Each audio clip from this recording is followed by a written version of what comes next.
Hello दोस्तों, कैसे हो आप सभी लोग? मुझे पता है सब अच्छे ही होंगे। तो दोस्तों, आज की कहानी है हमरे दोस्तों राजवीर की है। तो दोस्तों, चलते हैं कहानी की ओर। रात का समय था।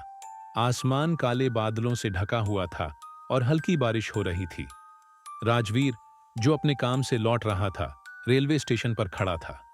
उसकी ट्रेन छूट चुकी थी और अगली ट्रेन रात के 12:30 पर आने वाली थी। स्टेशन पर सन्नाटा पसरा हुआ था। केवल राजवीर और एक बूढ़ा चौकीदार थे जो अपनी कुर्सी पर ऊँघ रहा था। राजवीर ने घड़ी देखी।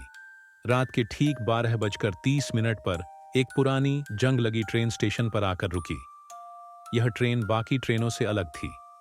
इसके डिब्बे काले और खिड़कियों पर जालियों का जंग लगा हुआ था। किसी भी डिब्बे से कोई रोशनी नहीं आ रही थी। यह कौन सी ट्रेन है? राजवीर ने खुद से सवाल किया, लेकिन उस वक्त वहां कोई जवाब देने वाला नहीं था। ठंड से ठिठुरते हुए उसने ट्रेन में चढ़ने का फैसला किया।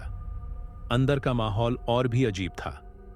सीटें फटी हुई थीं, दीवारों पर खून जैसे धब्बे थे और पूरी ट्रेन में अजीब सी ठंड थी। डिब्बे में सिर्फ कुछ ही लोग बैठे थे और वे सभी अजीब लग रहे थे। उनके चेहरे बेरंग थे, आंखें गड्ढों में धंसी हुई थीं और उनके शरीर ठंडे ठंडे से लग रहे थे। राजवीर ने घबराकर एक सीट पर बैठने की कोशिश की। उसके पास बैठे एक आदमी ने धीरे से कहा, तुम यहां क्यों आए? तुम्हें यहां नहीं होना चाहिए था। राजवीर ने चौंक कर उसकी ओर देखा, लेकिन उस आदमी का चेहरा देखते ही उसकी रीढ़ में सिहरन दौड़ गई। वह आदमी सामान्य नहीं था। उसका चेहरा एकदम सफेद था और उसकी आंखों में गहराई तक अंधकार भरा था। यह ट्रेन तुम्हें वहां ले जाएगी जहां से कोई वापस नहीं आता, उस आदमी ने कहा।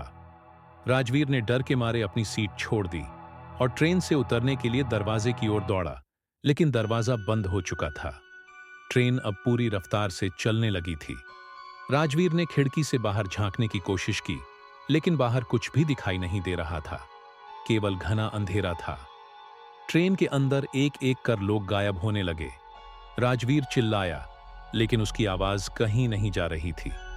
अचानक ट्रेन में रोशनी जल उठी और उसने देखा कि डिब्बों की दीवारों पर लोगों की तस्वीरें थीं। उन तस्वीरों में वही लोग थे जो ट्रेन में बैठे थे। राजवीर की नजर एक तस्वीर पर पड़ी।